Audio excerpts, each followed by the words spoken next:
Vamos a comenzar la clase con otro tema en lo que viene siendo la clínica, oftalmología con clínica.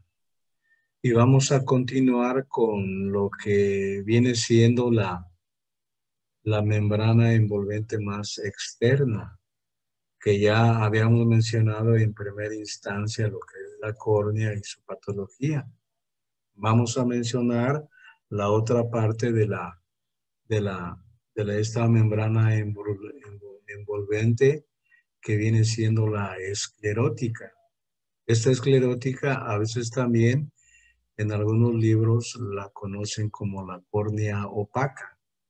La palabra esclerótica va a estar formada por lo que viene siendo las raíces griegas y que significa membrana que cubre el ojo.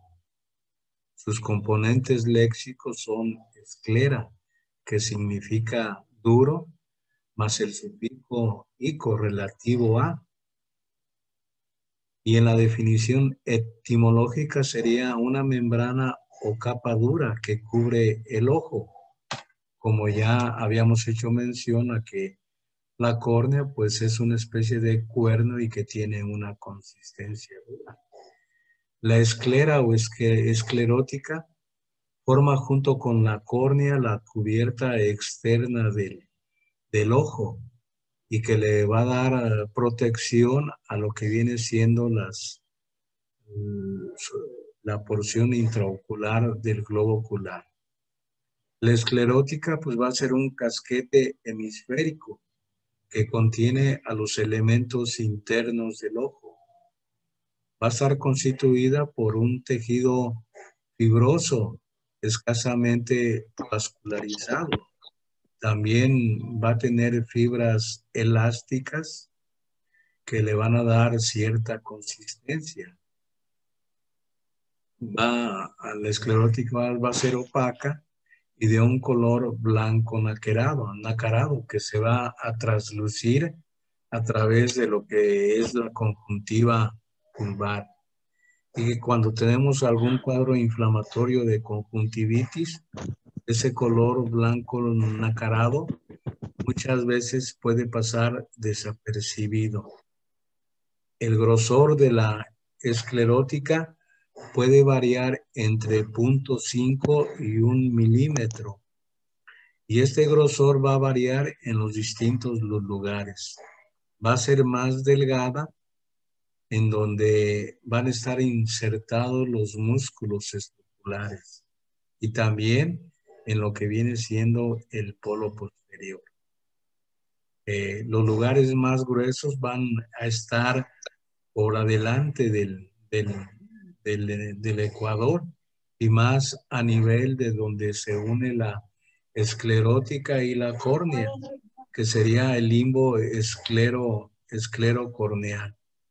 Entonces, esta esclerótica, como les mencionaba, va a ser la inserción de los músculos estructurares.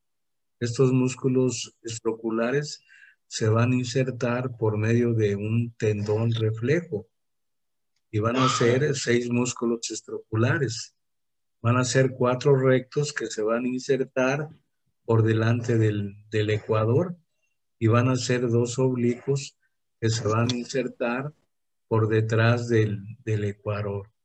Entonces las capas de esta esclerótica se van a ir adelgazando más a nivel de la parte posterior, o lo que nosotros conocemos como el segmento posterior o polo posterior, y a este nivel van a formar una especie de criba, donde la esclerótica va a estar sumamente adelgazada y que nosotros le vamos a llamar lámina cribada o lámina cribosa. Y esta lámina cribosa pues va a ser por donde van a atravesar los filetes nerviosos del nervio óptico. Entonces esta lámina cribosa a veces nosotros la podemos ver por medio de la oftalmoscopía en sus diferentes modalidades. Y en ocasiones cuando nosotros pudiéramos tener una papila óptica que está excavada o que sale de sus diámetros normales, vamos a ver esa lámina cribosa de manera muy esquemática. También a nivel de lo que viene siendo el polo posterior, a nivel de la esclera vamos a tener otras perforaciones por donde van a atravesar lo que viene siendo las venas, las arterias, los nervios sensitivos y motores que se van a desplazar hacia la parte anterior entre lo que viene siendo la esclerótica y lo que viene siendo la epiesclerótica. Entonces, esta esclerótica se continúa en su parte anterior con lo que viene siendo la córnea y ninguna lesión de continuidad. Entre lo que viene siendo la unión de la córnea y la esclerótica, que nosotros llamamos limbo esclerocorneal, por su parte interna, va a estar excavada la canaladura escleral, donde está el canal endotelial de Gillen y que forma parte de lo que viene siendo el aparato de filtración del humor acuoso, junto con la malla trabecular, y que van a jugar un papel muy importante en el mantenimiento de esa presión intraocular, y que cuando esa presión intraocular se sale de sus límites normales, nos pudiera cursar a veces un aumento de la presión, en que tendríamos a veces una hipertensión ocular o una disminución de la presión intraocular, donde tendríamos una hipotensión ocular. Entonces la esclerótica pues va a tener una cara externa y una cara interna. Por su cara externa, la esclerótica va a estar en contacto con lo que viene siendo la cápsula de Tenon y la conjuntiva, ¿eh? Y esta Tenon y conjuntiva se van a unir a la esclerótica por un tejido conectivo, que es un tejido fino, laxo y vascularizado, y que nosotros conocemos como la epiesclera o la epiesclerótica. Por su cara interna, la esclerótica, pues va a tener un aspecto áspero y va a tener una coloración parecida al color de la uvia, y que va a estar formado por tejido conectivo, vasos y nervios, y que nosotros a esta parte de la esclerótica la conocemos en ocasiones como lámina fusca, o en ocasiones como el espacio, lo que nosotros conocemos como el espacio supracoroideo. Entonces, este espacio supracoroideo o lámina fusca es un espacio virtual que va a estar entre lo que viene siendo la esclerótica y la otra membrana envolvente intermedia, que nosotros conocemos como la uvea o el tracto uveal, que va a estar formado por el iris, el cuerpo ciliar y lo que viene siendo la coroides. Entonces, este espacio supracoroideo en ocasiones puede hacerse aparente, y en ocasiones vamos a tener, cuando ese espacio es aparente y se forma, vamos a tener en ocasiones algunos desprendimientos coroideos que pueden ser originados por problemas inflamatorios, ya sea a nivel de la uvea o a nivel de lo que viene siendo la retina, en donde una de las causas más importantes pudiera originar un desprendimiento seroso de la retina que de manera a veces directa pudiera provocar un desprendimiento de fluidez. Entonces vamos a mencionar algunas patologías de lo que viene siendo la esclerótica.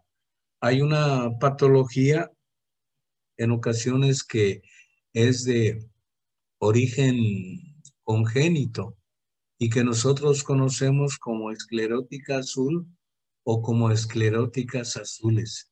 Entonces, el término de esclerótica azul se refiere a una anomalía congénita en la cual existe una coloración blanco-azulosa escleral debido a que la uvea subyacente se hace visible a través de lo que viene siendo la esclerótica.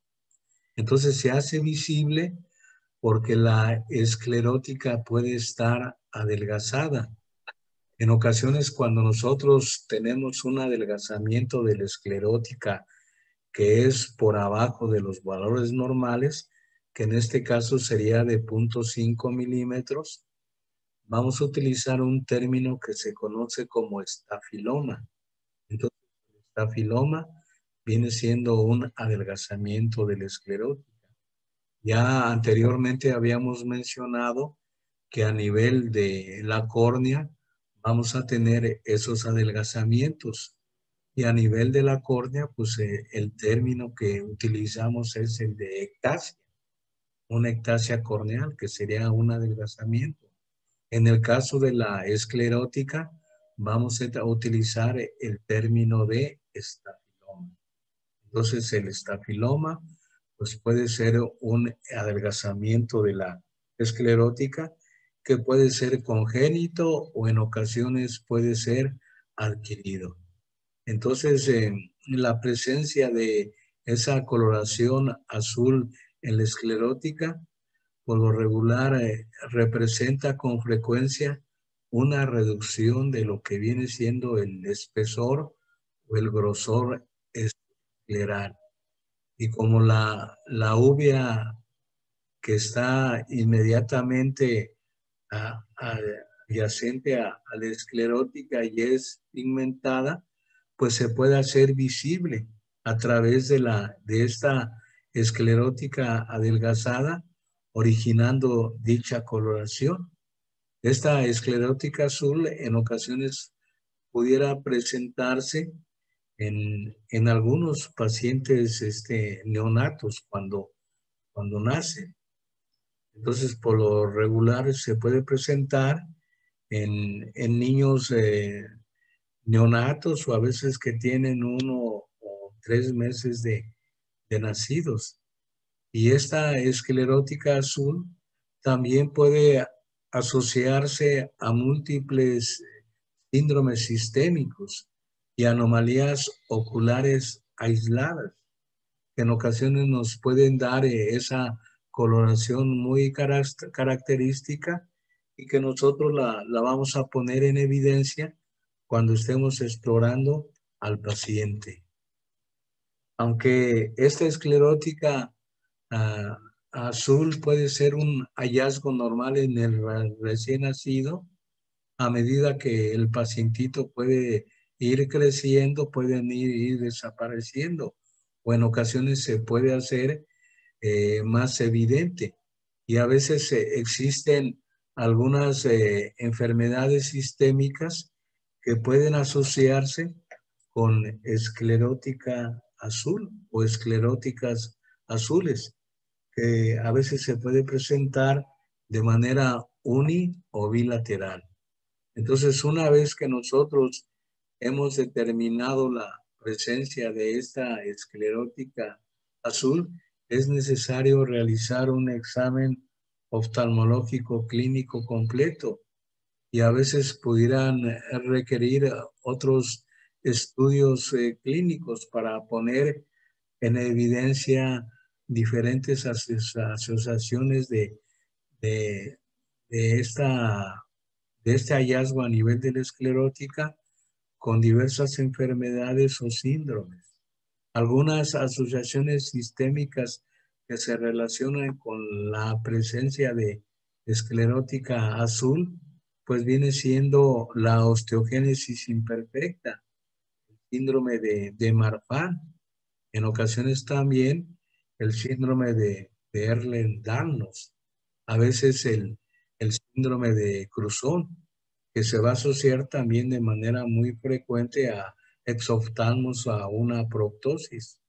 Vamos a tener también el pseudoexantoma elástico, en donde a veces podemos poner en evidencia esa esclerótica azul, o en ocasiones también se puede asociar a un síndrome de Turner, en donde los pacientes pueden ser también muy altos y pueden tener esa característica de presentar una esclerótica o escleróticas también azules cuando se presenta de manera bilateral. Entonces lo normal es que ese color blanco nacarado no se ponga en evidencia, y ahí se puede observar esa forma azulada por sobre todo la evidencia de lo que viene siendo el tracto uveal subyacente.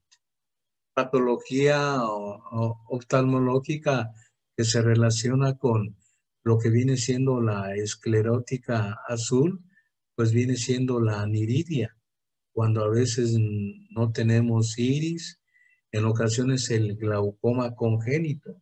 El glaucoma congénito que puede cursar con aumentos de hipertensión ocular de manera constante, pudiera originar ese adelgazamiento de la esclerótica, y entonces esa esclerótica va a estar medio filamentosa, lo que puede originar esa coloración azulada a nivel de esclera. En ocasiones también la miopía, una miopía del tipo de la miopía magma o miopía maligna, pues va a originar un diámetro anteroposterior que se sale de los límites normales. Entonces vamos a tener un ojo grande y por lógica también la esclerótica va a estar adelgazada o va a estar estafilamentosa, y vamos a tener esa esclerótica azul. En ocasiones también se puede presentar en algunas pigmentaciones de la superficie del globo ocular, como sería a veces la melanosis oculi, que también se puede asociar a una melanosis conjuntival, y se pudiera presentar este tipo de alteraciones. El tratamiento por lo regular a veces puede ser conservador, y en ocasiones cuando ese adelgazamiento de la esclerótica puede ser de manera muy importante, una alternativa sería la colocación de injertos de esclera a nivel del área de la esclerótica que se ha adelgazado mucho. Entonces esos injertos se suturan con una seda 10 o 9 ceros, que son sedas por lo regular no absorbibles, y que hacen que se coloque ese injerto y se pegue al área que en un momento dado puede estar estafilomatosa, porque es frecuente que cuando esa esclera se está adelgazando, a veces se puede perforar con algunos esfuerzos que pudiera hacer el paciente, a veces con alguna maniobra de Valsalva, o en ocasiones a veces con algún pujido o con alguna tos muy fuerte o algún vómito, pues esa esclera se puede perforar y originar problemas serios. Entonces, en esos casos, pues el tratamiento debe ser el quirúrgico. Vamos a mencionar, pues, procesos inflamatorios a nivel tanto de lo que viene siendo la esclerótica, que vamos a encasillar con el término de escleritis. Y también Esos procesos inflamatorios se pueden presentar en las capas más superficiales de la esclera, que van a estar en contacto con lo que viene siendo la conjuntiva vulvar y la cápsula de Tenon, y que serían primordialmente las inflamaciones de la epiesclera, y que nosotros vamos a encasillar con el término de epiescleritis. Entonces la epiescleritis va a ser la inflamación de la porción más superficial de la esclera, y que nosotros llamamos epiesclera, y que cuando ésta se inflama vamos a utilizar el término de epiescleritis. Se puede llamar también escleritis superficiales. Esta patología tiene una etiología desconocida, y es una enfermedad generalmente benigna y que cede por sí sola en un par de semanas. Por lo regular casi siempre dura unas 2 semanas y se autolimita de manera espontánea. Se va a producir en adultos jóvenes y afecta de manera más frecuente a las mujeres. Entonces, es un proceso inflamatorio que se va a presentar a nivel de la epiesclera y que se puede confundir con alguna conjuntivitis. Entonces, esta epiescleritis puede tener en ocasiones recurrencias. En el 30% de los pacientes que tienen este proceso inflamatorio se asocia a algunas enfermedades inflamatorias, como pudiera ser la artritis reumatoide, en ocasiones el lupus eritematoso sistémico, o en ocasiones algunos procesos infecciosos del globo ocular, como pudiera ser a veces el herpes zóster, en ocasiones a veces el herpes simple, en ocasiones también se puede asociar a lo que viene siendo el síndrome de Sjögren. Entonces el paciente va a presentar una inflamación y que puede afectar en ocasiones alguna porción de la esclera, pudiera afectar algún cuadrante de la esclera, y va a originar un enrojecimiento, una zona enrojecida, y que a veces de manera directa pudiera afectar a lo que viene siendo la conjuntiva vulvar, o en ocasiones la conjuntiva de fondos de saco. Va a ser en ocasiones ligeramente amarillenta. Entonces, según su aspecto macroscópico, se pueden diferenciar dos presentaciones: lo que viene siendo la epiescleritis simple o difusa, que viene siendo la más frecuente, y otra viene siendo la epiescleritis nodular, porque se van a formar algunos pequeños nódulos en el área comprometida de esta epiesclerótica alterada. Los síntomas y signos que pueden presentar los pacientes, pues sería un enrojecimiento de lo que viene siendo la parte de la esclera comprometida. El paciente puede tener cierto dolor, y ese dolor pues va a ser originado por el aumento de la sensibilidad de los nervios sensitivos, y que a veces se puede incrementar con el tacto, o en ocasiones nosotros con algún pequeño hisopo podemos hacer, en ocasiones tratar de tocar la epiesclera que puede estar comprometida. Y el paciente pues va a referir un dolor cuando nosotros ponemos el cotonete estéril sobre esa parte de la epiesclera que puede estar afectada. El paciente pudiera tener un lagrimeo leve o en ocasiones moderado. El paciente pudiera referir la sensación irritación y puede tener pues una sensibilidad eh, aumentada a lo que viene siendo la luz solar o a veces la luz de los focos que eso le puede molestar al paciente. El diagnóstico diferencial de esta epiescleritis pues se debe hacer con lo que viene siendo la escleritis. En ocasiones con la conjuntivitis, alguna pingüeculitis, cuando esta epiescleritis aparece ya sea a nivel de la región nasal o a nivel de la región temporal.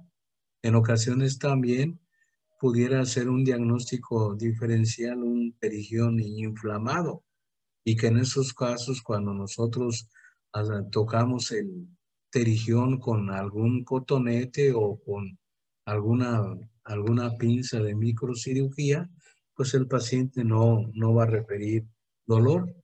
También otro diagnóstico diferencial sería con alguna queratitis o en ocasiones con alguna uveitis del tracto uveal en su parte más anterior, como pudiera ser una iritis o a veces alguna ciclitis cuando se inflama el cuerpo ciliar o si se inflaman estas dos estructuras, tendríamos una iridociclitis, que a veces puede ser uno de los diagnósticos diferenciales entre lo que viene siendo una epiescleritis y una iridociclitis. Entonces, el tratamiento, como les decía, en estos casos, pues puede ser un tratamiento expectante, porque este proceso inflamatorio por lo regular se limita. Pero si el paciente está muy sintomático, pues se puede utilizar gotas tópicas de corticoide o a veces se pueden utilizar antiinflamatorios no esteroideos que se pueden dar durante unas 2 semanas hasta donde ya puede cesar el cuadro inflamatorio. O también se pueden utilizar algunos vasoconstrictores. Cuando el paciente no refiere mucha sintomatología, estos vasoconstrictores le dan para disminuir la hiperemia que se puede presentar a nivel de la epiesclera o que se pudiera presentar asociada a lo que viniera a ser una hiperemia conjuntival profunda. Entonces, en estos casos, pues, ¿verdad? Dependiendo de el paciente que refiera, pues en ocasiones, pudiéramos utilizar varias opciones. En ocasiones, cuando el paciente no refiere dolor, pudiéramos utilizar a veces unos vasoconstrictores que van a estreñar o constreñir los vasos y que de esa manera pues pueden reducir el enrojecimiento que pueden presentar estos pacientes. En ocasiones cuando estos medicamentos se utilizan, a veces nos pueden dar un fenómeno llamado efecto de rebote, en que a veces el medicamento pudiera originar más problema inflamatorio a nivel del área comprometida. En pocas ocasiones, pues vamos a utilizar tratamiento tópico a base de corticoides o podemos utilizar también antiinflamatorios no esteroideos cuando no queramos en ocasiones como un efecto secundario que aumente la presión intraocular y que a la larga eso pudiera originar un glaucoma secundario. Entonces utilizamos estos antiinflamatorios no esteroideos tópicos durante 1 o 2 semanas y con esto pues el problema va a desaparecer de manera más rápida. Vamos a tener otro cuadro inflamatorio que ya va a comprometer a lo que viene siendo la esclera y que vamos a clasificar con el término de escleritis. Esta escleritis En ocasiones se utilizan varias clasificaciones. Lo más usual que nosotros hacemos es que utilizamos dos tipos de clasificaciones. Las utilizamos de manera frecuente combinadas. Entonces, podemos utilizar la clasificación anatómica. Esta clasificación anatómica, pues sobre todo va a poner en evidencia qué parte de la esclera va a estar afectada. Y las vamos a clasificar en una escleritis anterior y una escleritis posterior. Entonces, como referencia, casi siempre vamos a poner como límite el ecuador del ojo. Y entonces, cuando este problema inflamatorio se presenta por delante del ecuador, vamos a tener las escleritis anteriores. Y dentro de estas escleritis anteriores, vamos a tener la no necrotizante, o sea, que no origina problemas de necrosis a nivel de la esclerótica y que esos problemas de necrosis van a originar un adelgazamiento muy importante y que van a formar un estafiloma. Vamos a tener las no necrotizantes en que la esclerótica se va a inflamar pero no se va a adelgazar de manera muy importante. Entonces, en estos casos, cuando estos problemas son crónicos, pudiéramos tener una especie de forma de esclerótica azul. En el caso de las escleritis posteriores, son las que se van a presentar por detrás del ecuador y que van a comprometer lo que viene siendo todo el segmento o polo posterior del ojo y que a veces pueden comprometer de manera directa a lo que viene siendo la coroides y a lo que viene siendo la retina. Estos serían el porcentaje de cómo se presentan estas escleritis anatómicas. Entonces, la escleritis anterior se presenta en la mayor parte de los pacientes. La posterior, afortunadamente, se presenta en poco porcentaje, el 2%. Dentro de las anteriores, pues la que predomina es la no necrotizante, el 85%, y la necrotizante un 13%. Vamos a tener otra clasificación. Esta clasificación fue propuesta por unos oftalmólogos ingleses y esta clasificación recibe el nombre de estos oftalmólogos, el apellido, y es la clasificación de Watson y de Aire, en donde la van a clasificar en una epiescleritis, en una escleritis que por lo regular va a ser una escleritis tanto anterior como posterior. Entonces la epiescleritis por lo regular se va a presentar entre el 20 y el 35% de los pacientes.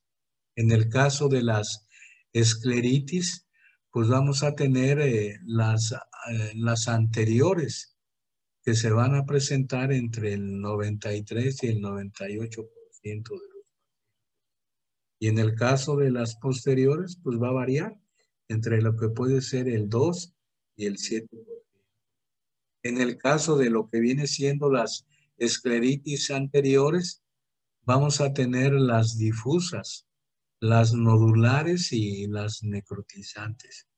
Y reciben este nombre porque las difusas es que pueden comprometer todo lo que viene siendo la, la esclera anterior, la nodular porque van a formar una especie de nódulos y la necrotizante porque va a haber un adelgazamiento muy importante y va a haber la aparición de estafilomas y que estos estafilomas cuando son muy importantes pues pueden traslucir lo que viene siendo el tracto uveal, que en un momento dado pudiera ser sobre todo el cuerpo ciliar cuando está en la parte anterior o en ocasiones la coroides, cuando está en lo que viene siendo la parte posterior de lo que viene siendo la esclerótica.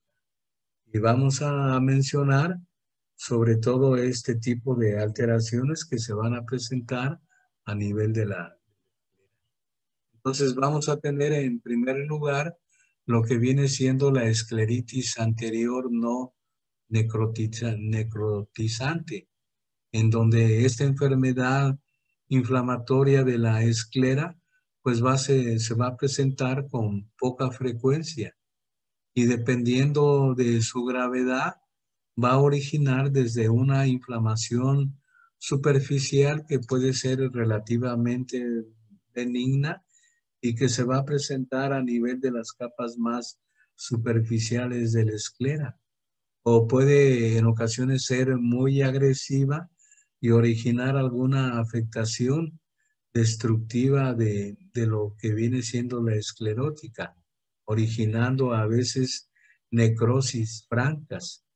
Y que cuando ustedes a veces revisan a estos pacientes, pudiera verse esos estafilomas que en este caso pues serían estafilomas anteriores, porque se van a presentar en la esclerótica anterior que va a estar comprometida. Aproximadamente el 45 de estos pacientes que cursan con escleritis, sobre todo se pueden asociar a diferentes enfermedades sistémicas. Y estas enfermedades sistémicas se van a relacionar mucho con enfermedades sistémicas que pueden afectar al tejido conectivo del cuerpo. Entonces las manifestaciones oculares pues pueden ser causadas por una inflamación y una infección activa que va a invadir al globo ocular y en el cual los microorganismos se pueden encontrar en los tejidos oculares afectados. O en ocasiones cuando no tenemos algún agente infeccioso, se presenta como una reacción inmunológica de hipersensibilidad retardada tipo 4 y, y que se van a asociar diferentes componentes antigénicos. Entonces, en esta escleritis anterior no necrotizante, pues va a ser una patología lentamente progresiva y que en ocasiones pudiera estar autolimitada a una área escleral. Entonces vamos a tener múltiples adelgazamientos de la esclera y que nosotros vamos a encasillar con el término de estafilomas y que a veces de manera macroscópica nosotros pudiéramos ver estos estafilomas en donde se pudiera poner en evidencia cómo protruye el tracto uveal a través de lo que viene siendo la esclera ya comprometida. Y en estos casos, cuando ese adelgazamiento es muy importante, se pudiera originar alguna perforación de la esclerótica en su parte muy delgada. Entonces, en algunos múltiples estudios que se han hecho en diferentes centros hospitalarios, se ha establecido una relación entre lo que viene siendo este tipo de escleritis y enfermedades sistémicas de origen inmune y que en ocasiones el médico debe estar al pendiente para solicitar los estudios pertinentes y llegar a un diagnóstico de certeza. Entonces, la evaluación de estos pacientes con este tipo de escleritis anterior no necrocitante, pues debe incluir una revisión oftalmológica general en donde se toma desde lo que viene siendo la agudeza visual. Se debe valorar de forma adecuada el fondo del ojo, en donde se pudieran presentar alteraciones, ya sea a nivel de segmento anterior o a nivel de segmento posterior. En estos casos, cuando nosotros tenemos alguna duda, la manera de medir el grosor de la esclerótica es con el ultrasonido. En el caso de lo que viene siendo la córnea, pues el grosor lo medimos con el paquímetro en sus dos variedades. En el caso de la esclerótica adelgazada, pues la manera más fiable de medir ese grosor sería con el ultrasonido, en que se puede utilizar ya sea el modo A o el modo B para medir esa esclera, que en estos casos nos puede dar reportes de mediciones por abajo de 0.5 milímetros, y que en ocasiones eso lo podemos poner en evidencia cuando el estafiloma o el adelgazamiento de la esclerótica es sobre todo muy... Vamos a mencionar algunas variedades de estas escleritis anteriores, y vamos a tener lo que es la escleritis anterior no necrotizante con inflamación. Entonces, como su nombre lo indica, pues va a ser una esclera que va a estar inflamada, y vamos a tener diferentes tipos de necrosis a ese nivel, y que en ocasiones pudiera ser difícil llegar a un diagnóstico de certeza en este tipo de patologías. En ocasiones, pues pueden ser manifestaciones iniciales de una escleritis necrotizante de causa infecciosa, o en ocasiones también de causa sobre todo inmunológica, que en ocasiones nos pudieran sobre todo poner en evidencia problemas para llegar a un diagnóstico de certeza.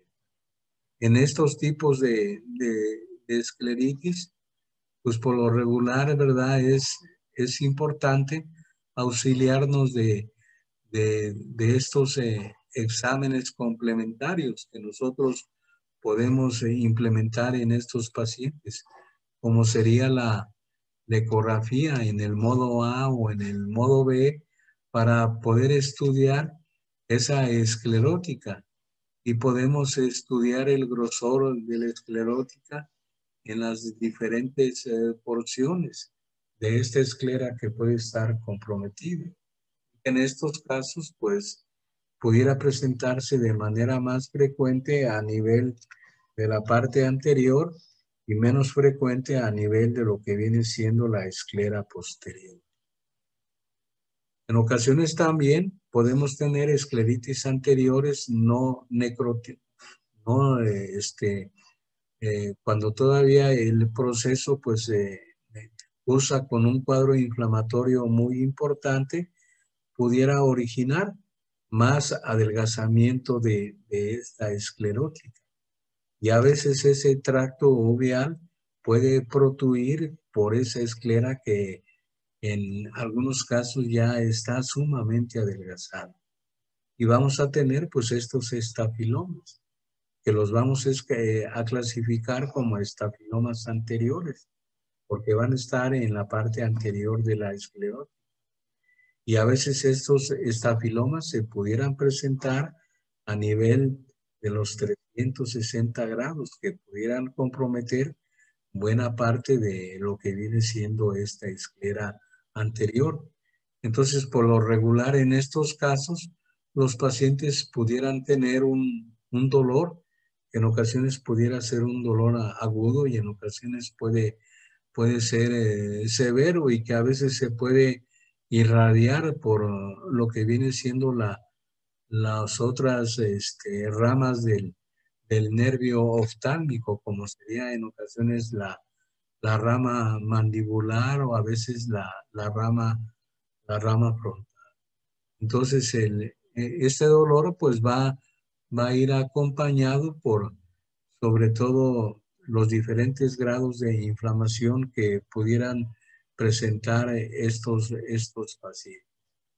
Entonces, si no se da un tratamiento adecuado en ese tipo de patología, el curso de esta escleritis necrotizante, pues pudiera ser rápido y inexorable y a veces destruir lo que viene siendo el globo ocular. Vamos en este caso de estos procesos inflamatorios, pues vamos a tener estos estafilomas que van a ser muy evidentes y que en ocasiones pudieran pasar desapercibidos.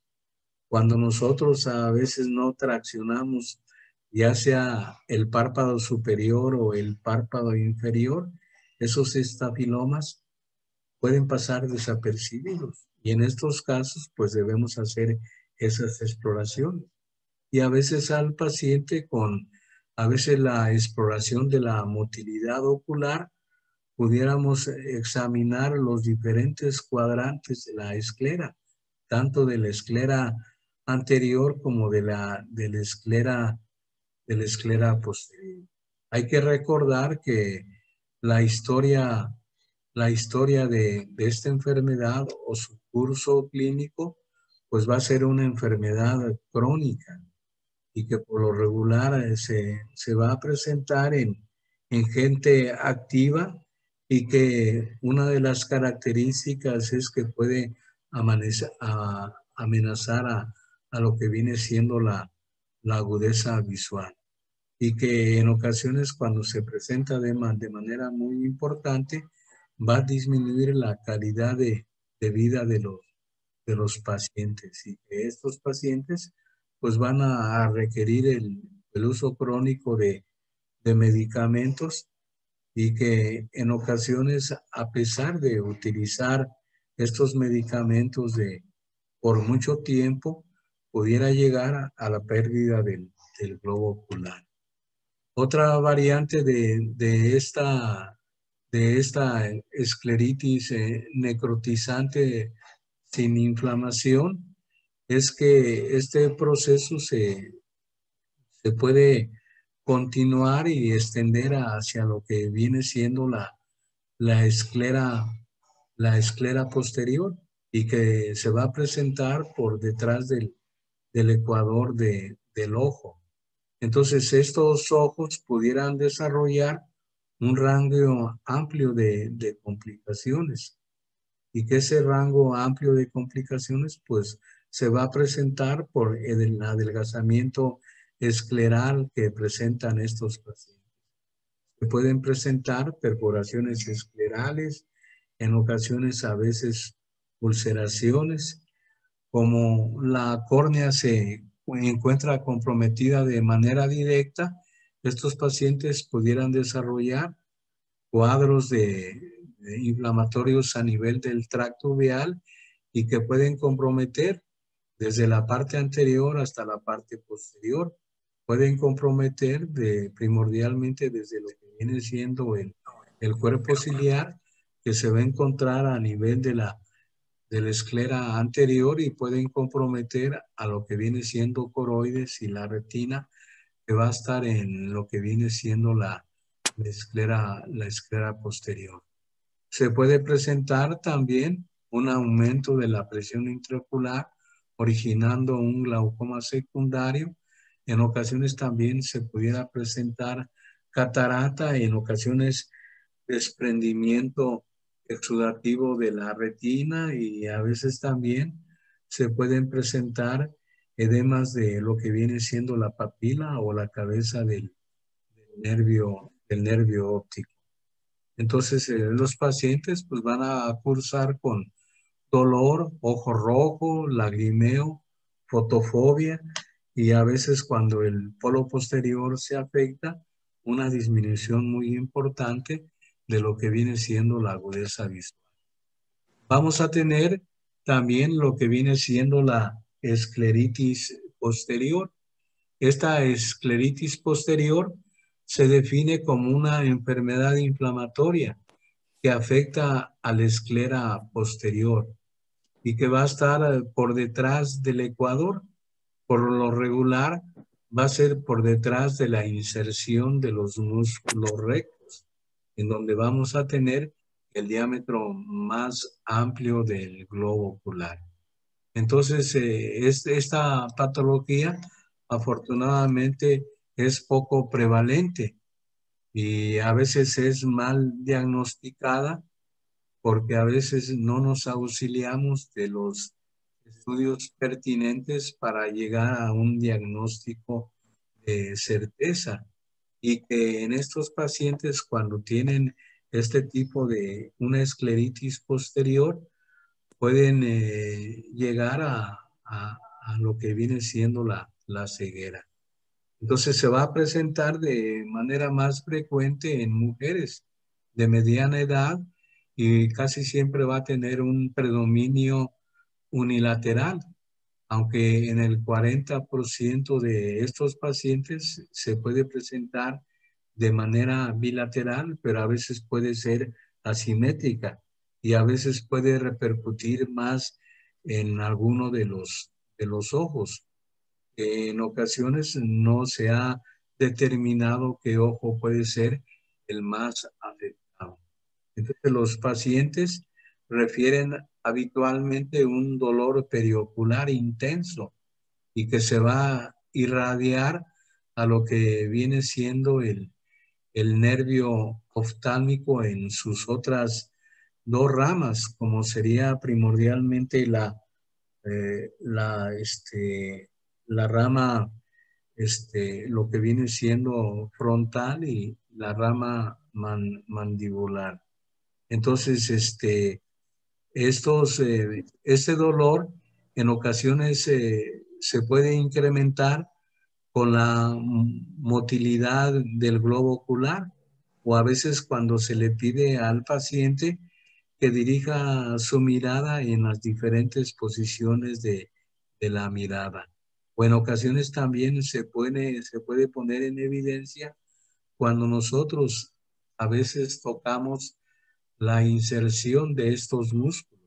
Una manera indirecta de tocar esa inserción sería hacer una palpación sobre los músculos que están insertados y que a veces al paciente, a No es que me veces dé pena. con los párpados Sí, cerrados, le podemos no es que me decir dé pena, que pero dirija su mirada a la derecha o a la izquierda para en ocasiones investigar la inserción, ya sea de los rectos horizontales, tanto el medial como el lateral. Y a veces al paciente en lo que viene siendo la supra o la infraversión, con los párpados cerrados podemos hacer la palpación de esa inserción tendinosa a nivel del recto superior o del recto inferior y de esta manera pues el paciente pudiera sobre todo referir dolor y que ese dolor se incrementa cuando nosotros hacemos esa palpación.